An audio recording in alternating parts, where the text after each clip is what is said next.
Abonnez-vous sur Mboka Masolo officiel. C'est les mains. Voilà, Moutan a validé cette fille-là. Il s'appelle Belge Belessi. Belge Belessi, c'est le réalisateur. Ah, pasta. Il est dangereux. Oh. J'étais au courant d'un complot en novembre 2019. Obino Omoui na TV Bani en janvier 2020. Mais depuis novembre, on est au courant que tel frère, telle personne, Bazo préparé complot contre Keba. Mais tellement que c'est des gens, on aurait pu imaginer que Bako Salanga Bongo. Naba avocat, naba procureur sur Congo Bolan d'émission, va vérifier l'eau. Sauf qu'une seule chose que j'ai dit ici n'est pas vrai. Bako Tsa en la prison. Pesanga Go Nabanda. Go. Voilà. Je vais te relater l'histoire. J'ai parlé un peu chez mon Kouloutou, Jean-Marie Kassamba, tu respectes énormément. Mais je vais te donner à toi des détails à vérifier. Clipona yé oyo. Momonte alata qui fait sta pembe, nan alata qui voile, et le goyela sake, clipona ndezaki, demande yalibal.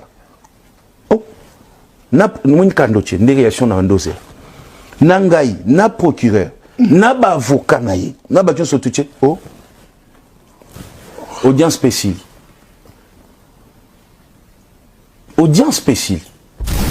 Dieu a gardé mon père en vie pendant 10 ans, invalide mais 10 ans, parfois de perte de mémoire mais 10 ans, et 10 ans on a coxi cycle à 10 ans et lui il est mort.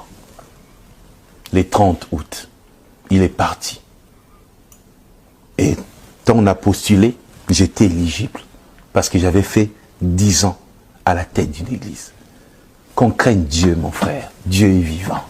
Nazalaki kakanelika naebaki ekosimba nabimi molongi elekeli mokili bakomi kotuna nasali ndenge nini motolokola ngai na utana nga na pasi.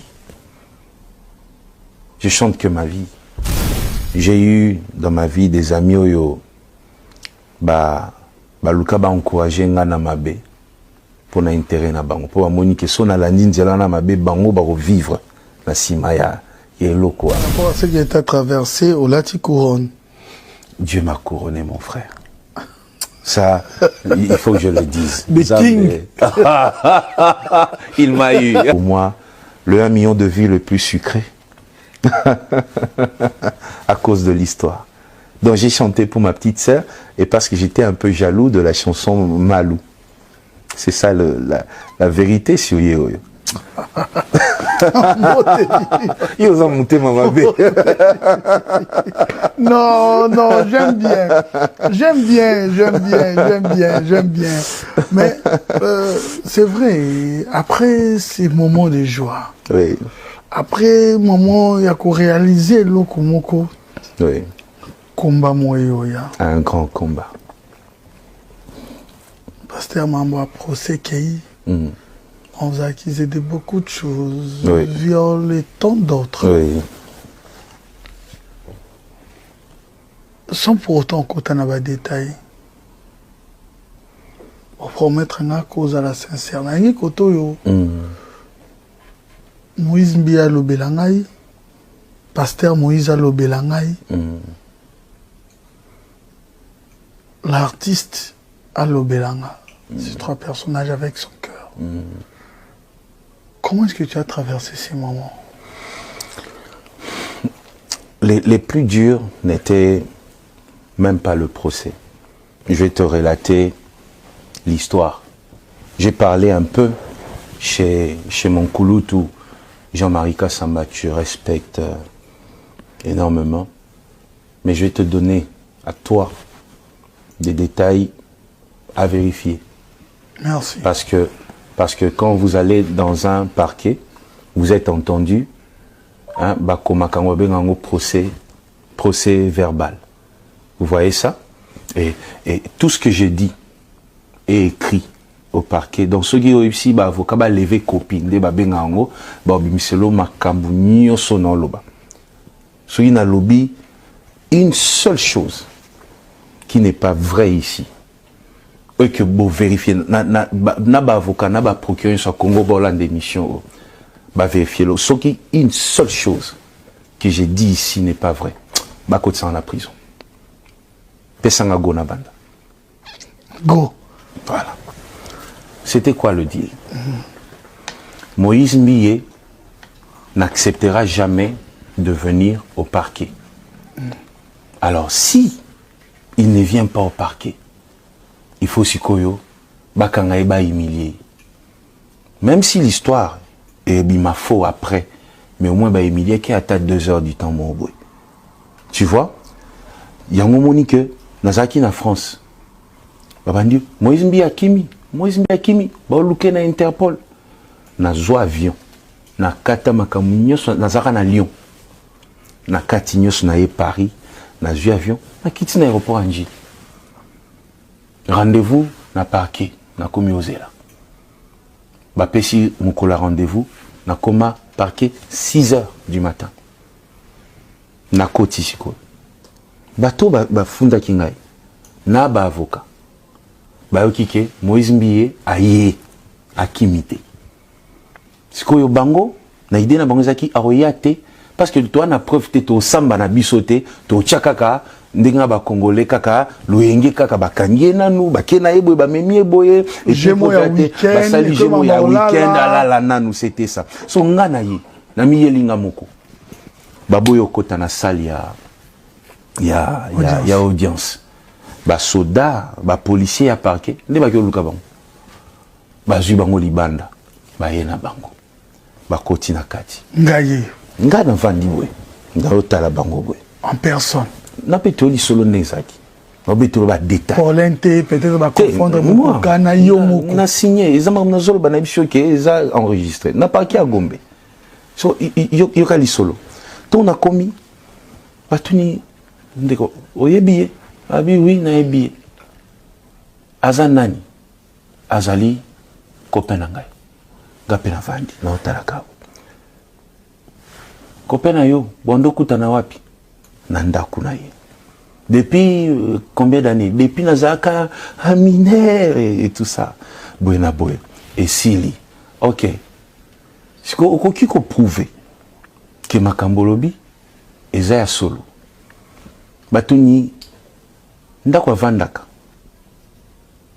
obando kende kuna oui porte il y a place au bando qui est na yewana na chambre wana porte eza ya couleur ni bon porte eza ki chocolat en des termes à utiliser ngasiko bisika nazaka kovanda kala ba porte eza rapembe pe nazaka locataire sko na garda relation na bailleur wana parce que na ngana so manda kwa habité to kendo vérifier nga ba porte eza rapembe batunye bon wana sko za lukuta okope sa biso signe moko eloko moko kasi éprouvé parce que o lobi eza lukuta ote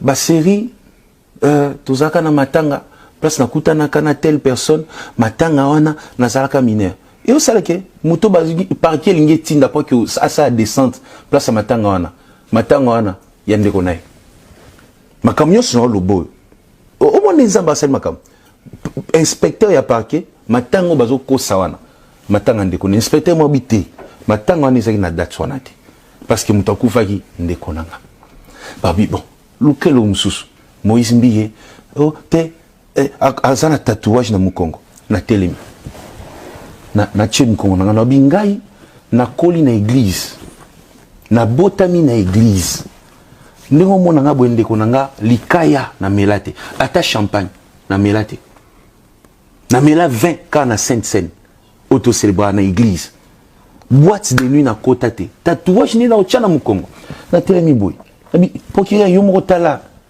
moni tatouage ezate bon sikoyo olaxi mukongo eloko nini ozolakisa ke makambo ozolobeza solo oyebi eloko ni alobi na peso détail na otala réaction après alors bon botala clip wana ye oyo Momonte alata qui veste à pembe, ngana alata qui voile, et le relax sake, clip wana ndezaki, demande ya libala. Oh, na mouine kandoche, ne réaction na ndose. Nangai, na procureur, na ba avocat na ye, na ba tion sotuche, oh, audience spéciale. Audience spéciale. Allez, procureur général, abenga na birone. Epsi nabi, na moni ba journaliste belé, ba temi libanda. Na ibeloni bazoluka. Menga na lingite image na you eza na parquet. Parce que j'ai compris que eza acharnement au vivre. Na nyi mto za na photo noté na parquet. Bimela na porte na nga ya sima. Na bimi na porte ya sima, na koti na voiture na nga na zonga ndako. Bango ba bimi liboso, baki pa journaliste. Oui, andimi bandeko a avoué. Allez, na pourquoi pe le quoi bando foot, ezana ba bando foot ba journaliste mbongo. Soko fingi Moïse na poko le kyozimbo. Ba bandi, ba déformer tout ce qui s'est passé au parc. Autre zonga susu ba preuve, ba magistrat songo, moko bozo ba preuve. Ata moko. Boye nango na kangi Moïse mbi. Ti lelo. Na ne ba yo classé dossier sans suite ba commis nazana papier wana nako tinde longo nako peson ba commis na senga même et au qui sango na émission ba comment moyen to poursuivre les cambo ezate parce que prévata mon côté zali nde na zonga ndako na vanda tilelo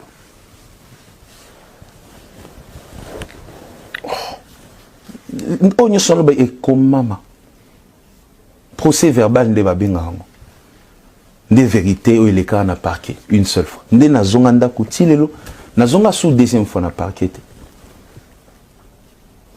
Tinandé bayo classé dossier silipé. Après quelques temps, la même personne appelé jusqu'un jour j'ai pris l'appel. Nani na kuta nao. C'est à l'église nanga. Aïe. Mon bimba. Naza moi mukete pona loba makambo ya lukuta na pasteur. Na tunye ezaki nini. Anjo bisanga. Habite, mututel, nakuta naranai. Musicien chrétien tel, nakuta naranai. Pasteur tel, au point que, ba avocat nyoso to bando mona, na procès wana. Bazaki basala na cabinet ya mutu moko. Mutu ngo zaka pasteur. Do yene mutu atinda batu. Baleka, bafinga ngai. Et puis kope zaki nini? Tant que Monique, procès, ils ont évolué sous ce nous avons pe na yebite ke yende muto avocat à Lukinga. Au mon niveau ya sorcellerie à Lukinga, ouais ça mon dossier na ils ont dossier moko ya Sony, il faut ici là. Lukata $500 à ta 200 moko au pesa bango ici. Oh, n'avait non bi oh. Ba tu ba koselinga likambu ya grave boy. Ba mi lukaka $500 pour ici là. Ça m'a mis la puce à l'oreille. Je me suis dit que l'homme est ça. Ok. Avant de luka. Si on a payé $20, il y a qu'est-ce qu'on a parqué. Abi, Moïse a payé $20, donc c'est la preuve. Synonyme à corruption. Voilà, donc c'est-à-dire la preuve yango kezaki mamboso. Et c'est un pasteur qui voulait me piéger. Tu vois? Tu t'es senti comment quand tu as appris ça? J'étais au courant d'un complot en novembre 2019. Obino au moins na TV bani en janvier 2020. Mais depuis novembre, nous sommes au courant que tel frère, telle personne, bazo préparé complot contre Keba. Mais tellement que c'est des gens, on aurait pu imaginer que va ko salanga bongo. Vous voyez? Et puis tant Makambongo et l'équipe même. L'un de frères m'a appelé. Te ngai balobi ke na bando kutana na mutona ngana kutana neka 3 fois, c'était ka 3 fois na kutana na ye aibsaka nga boy ne na benga ki boy nobi ah yo zande konanga okutana na mutona 3 fois mutazul ka sala nga mabe ponyo benga ngati na komisa nzambe eleka. Il y avait beaucoup de gens. Des personnes. Non. Beaucoup de gens. j'ai naza na processus ya kobosa nango kotanga bakombo na bango eza lokola kozongisa susu makambo, mais ce qui est vrai est que procès verbal ya makambo na lobi eza na parquet Gombe, image na audio ya muto ya otala ngawa ezali parce que l'église nanga ezaka filmé tellement que vie nanga ezaka na le jour où j'ai compris que naza en danger na sala que vie nanga comme a filmé na tchaba caméra partout na vie nanga. Bon, parce qu'il arriva à payer David à Kouya. Mais attends, un dingue wana boy, jamais. C'était juste ça on a vu. Parce que puis quand fille a bon mocha bon on va clip des va fille a modèle wana. Bon, en tout cas nous on est là ce qui muto bandio ibisoke en tout cas na revaka nazala connu ce qui un jour ozana clip na yo soko beninga na osepela non isa muta senga lobi na revana zala connu ce qui un jour clip ezali na kota clip je serai heureux omoni otaliki bana bazana église pourquoi pas na aider peut-être na projet moko une carrière je peux aider pour na booster image na ye et puis à ça la carrière na ye vous avez battu projet zana voilà, Mouta a validé cette fille-là. Il s'appelle Belge Belessi. Belge Belessi, c'est le réalisateur. Pasta. Vous êtes dangereux. Oh, mais tout le monde. Tout le monde a pas pasta. Oh, les sous. Non, je pense que Dieu m'a fait grâce de t'entourer. Est-ce que ça t'est arrivé pendant maman Anna parce que je comprends peut-être Yoko aussi porter mon pied, mais j'imagine maman parce qu'elle est encore en vie. Hein. J'imagine tes frères, ta famille et toi-même.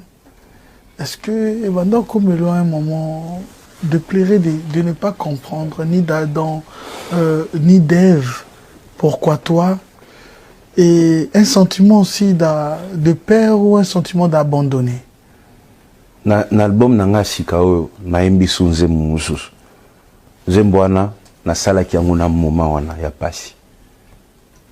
Na tomboli miso na ngai Oluka elongi na yo Ozali wapyo telema Mapate komi molili Ninye komelinga yo Ozali wapyo telema Yesu ya motema Tobandana bomwana. J'ai écrit cette chanson pendant ce moment-là. Dans un moment-là, je me disais, quand ça a commencé, je me disais, Zamba Nangouya. Et loko eza, dès que Zamba longi sanga, alors longi sanga na loko. Et les cas, facilement, et où melate. Mais, na surtout cas, et où mela. Et tiki ba dégâts na motema na ngai. Mama na nga alela. Papa na nga alela. Tangu ba pasteur ba osala nga ba kuana na ndo benga papa na nga. C'est papa telle personne de muta salibwe. Aïsanga mon fils sois calme. A zolo babi sois calme. A bandiolela na téléphone. Nga pena bandiolela. Papa n'a pas de la te. Nako vanda boy 1h du matin, na mon téléphone est sonné. Papa bengi. Mon fils, troisième mon fils a bandiolela. Ngamoko na sambeli ti un moment na tiki o sambela. Kanda souci ya na mono nzre nzambe azengra. Je pèse mes mots. Comment na pesi nzambe vi na nga mobimba. nga bandi na nzambe te ke na uti na bar na ye na nzambe nga ezaki na koli na nzambe na pesi na bomwana jeunesse na nga nyonso comment na kosuka boy. Donc je me souviens pendant la prière ezan liloba moko na bisa nzambe na bi nzambe nazomi mono ndire na mutu na simbaka kisi siko délai koki na nzambe na zomono ndire pa na ope ba délai ezalaka lokwa epa banganga. Comment je peux me trouver dans une telle situation? Na sambeli bongo, rien ne change, j'ai arrêté de prier. Na komiola na kapongi. Na zotal. Jusqu'à un jour, na kimgongo ya nzambe de sanga. Saint-Esprit azolo biangalobi. Yebisa kaka. Souviens-toi de moi. Ko multiplier ma lobate oya ofinga nzambe. Oya ko sumuka. Koloba su mingi te malobo ezolo beza mabe. Yebiseka, souviens-toi de moi. Na comme avant na lala na fukami. Souviens-toi de moi. Na lali. Na oloba merci te et le côté. Et c'est comme ça que na komi olamuka na tongo. Na komi omona bateau batikala o défendre ngate, ba o défendre nga. Na komi omona na internet situation ou vérité komi obima. Na bisi nzambe na leka na émission na loba vérité. Nzambe bisinga ne dit rien. Tu me parleras de ça, mais au bon moment, quand je vais t'autoriser. Et c'est comme ça que, malé, mouni, la vérité, monsieur, comme bima, moutou soit bandai ko finga yo, yemo kwa baluke bandi ko kote la yo, et c'est comme ça que tinandenge situation et l'équipe. Pour ne pas te choquer, est-ce que c'est pas aussi ça aussi de tels coups de choc qui a précipité la mort de papa? Je sais pas. La mort reste un mystère pour même le plus grand pasteur. Mais mon père a beaucoup souffert. Il a souffert des trahisons. Il a souffert des empoisonnements. Il a souffert de la haine qu'a vécu son fils. Il a souffert de, je pense, tout ça. Mais son bonheur, c'était de nous voir ensemble, nous, ses enfants. Et il savourait chaque instant où je réussissais quelque chose. Il était heureux et son plus grand bonheur, le bonheur de mon père n'a jamais été de remplir des stades en Afrique. Le bonheur de mon père a été de me voir prêcher. Lui, quand j'allais là-bas voyage, je lui offrais même des voitures. Ça lui disait rien. Son bonheur, c'était de me voir servir Dieu, surtout de prêcher. À l'époque, quand je grandissais, je négligeais les choses de Dieu. Un jour, il m'a dit, Moïse, un jour, ça va arriver où tu seras prêt à donner tout de toi pour l'église. Et moi, je me disais, bon, via Zolo Bakaka. Mais aujourd'hui, c'est ça. Je suis prêt à tout pour l'église. C'est qui la petite fille dans une des vidéos que tu embrassais, que tu faisais des câlins? Elle s'appelle Aurore Bitota. Bitota, c'est le nom de ma maman. Et c'est ma nièce, la dernière fille de Lydie Mbié. Son dernier enfant. Et c'est je pense, ma copine, c'est ma meilleure amie. C'est la personne... j'ai un amour pour elle, il y a que nako vanda boy nakangi TV na otaleka boy. Tu vois dimension na que na otala TV te na vane atazolo bate nako vanda boy na otaleka ndinga zola alali. Je l'aime à ce point, cette petite fille. Elle n'a que 10 ans. C'est mon enfance. Comment l'interprétation de la vidéo, comment tu avais analysé l'interprétation de cette vidéo pour tes détracteurs? Ce qui était grave, c'est que j'étais arrivé à la maison parce que moi, depuis les confinements, Natikala.